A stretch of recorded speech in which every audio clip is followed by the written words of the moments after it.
While I consider myself to be Jewish through my rabbi, Yeshua HaMashiach, the first-century Jesus movement as a legitimate sect within Judaism, a re-examination through interpretive diversity and historical context, this thesis argues that the first-century Jesus movement, led by the Jewish teacher, Rabbi Yeshua of Nazareth, should be understood not as an immediate break from Judaism, but rather as a legitimate sect within its diverse spiritual landscape. Contrary to the idea of a unified normative, Judaism, first-century Judea, was filled with interpretive plurality, with groups like the Pharisees, Sadducees, Essenes, and Zealots all offering different views on law, prophecy, and messianic hope. The Jesus movement arose within this context, presenting its own readings of scripture and theology, distinct, but not necessarily outside the Jewish norm.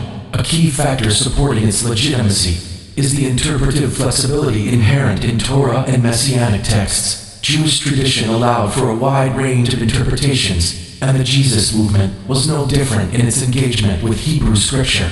Jesus' teachings on love, mercy, and faith reflected long-standing prophetic themes. His messianic claims, while controversial, were rooted in Jewish texts and hermeneutics, including interpretations of passages like Isaiah 53 and Hosea 6. Additionally, Jesus' outreach to Gentiles, often viewed as a break from Jewish exclusivity, can be seen as an extension of the Abrahamic covenant's universal promise that through Israel, all nations would be blessed. Inclusion based on shared faith in the Elohim of Israel echoes both the story of Abraham and Jewish theological precedents where righteousness is linked to belief and ethical behavior. The eventual exclusion of the Jesus movement from Judaism had more to do with post-70 CE political and institutional developments than inherent theological incompatibility. After the destruction of the temple, emerging rabbinic leadership sought to consolidate authority, set firm boundaries, and define orthodoxy. The Jesus movement's messianic claims and inclusion of Gentiles without full halakhic conversion